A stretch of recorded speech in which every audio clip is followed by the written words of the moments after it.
Hello everybody, welcome back to Screenstars. I'm here today to bring you my review for the 2006 Jean-Claude Van Damme film, Second in Command. The film is directed by Simon Fellows and it stars, of course, Jean-Claude Van Damme. We have Julie Cox, Alan McKenna, Velibor Topic, William Tapley and Ian Virgo. Now the film follows Van Damme's character, Commander Sam Kiernan. He is assigned to be the second in command at the US Embassy in a made-up country, essentially called Moldavia. There has been some recent elections. Now, the president that has won this election has been successful, but the person that has lost the election is not best happy.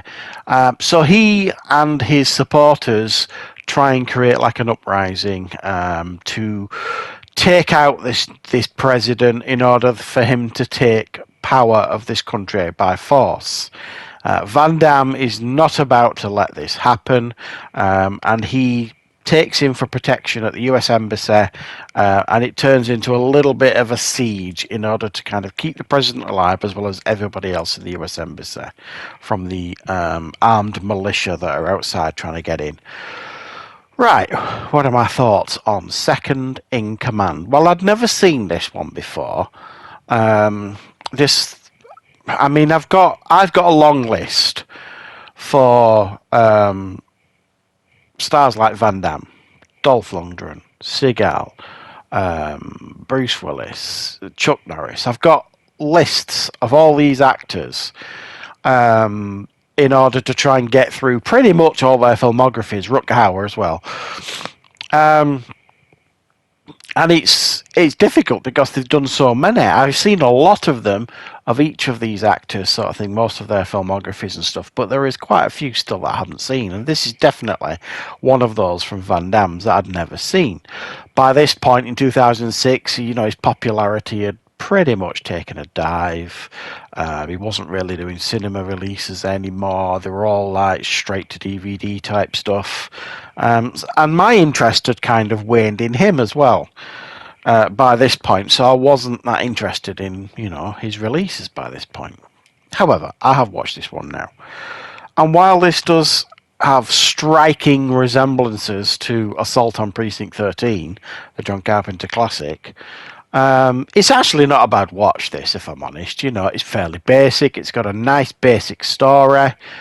Van Damme takes the president who's just won the election to the US Embassy to keep him safe because the loser of the election is a bad loser, basically, and he wants to take power by force.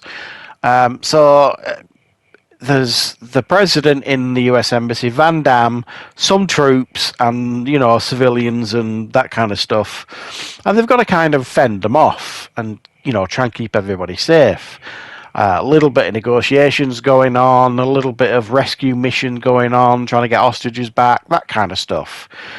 So there's the dialogue scenes with Van Damme trying to negotiate with the people within outside the embassy, trying to give them his reasons why they should go do it this way rather than that way, and lots of dividing there, people disagreeing, that kind of stuff. And then you get intermittent scenes of action, like I say, with him putting together little rescue missions for like journalists that have been kidnapped and threatened by the militia outside, and one of them happens to be his girlfriend, I guess. They don't actually call them husband and wife in the film, so I'm presuming it's his girlfriend, this journalist. So you get them moments, and then I suppose you could definitely argue that this thing is massively predictable. Of course you can, but it still manages to be entertaining. It's not one of those films either where he's flip kicking all over the place. It's more of a traditional action thriller than a martial arts action film, this. Don't get me wrong, he does have moments where he's doing his kicks and stuff here and there, but for the most part it's more like a military action thriller, this one. Van Damme is okay in the lead role. He is still not what you would describe as at this point. Even now, really, he's not. He's never been the best actor. We might as well just all kind of admit it. I don't think necessarily it's got a great deal to do with his accent or anything like that at this point. I think he's not a gifted actor, even though he has proven that he can act in certain movies. I think it's very much like many actors, I suppose. With the right director, they'll bring out the best of you. So if you put Van Damme with the right director, and some good writing, then you're going to get a performance out of him. Films like this, they can't afford to keep doing takes. They can't afford to do this, that, and the other. They've got to kind of go with what they get as quickly as they can in order to save money. So you don't necessarily get what you would describe as a memorable performance by Van Damme, but it's certainly competent and it fits the film, even if it doesn't make a whole lot of sense. The fact that he is, working for the US Embassy as a second in command, and he clearly can't. He's not American.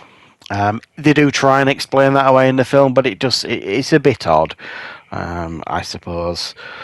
So yeah, I mean, whatever budget they've got here, they've put what they can on screen. There's some good fights, explosions, gunfights. There's a fairly memorable villain. And there's, like I said, there's some good gunplay, and there are some decent actors on show here to kind of support Van Damme and his performance as well.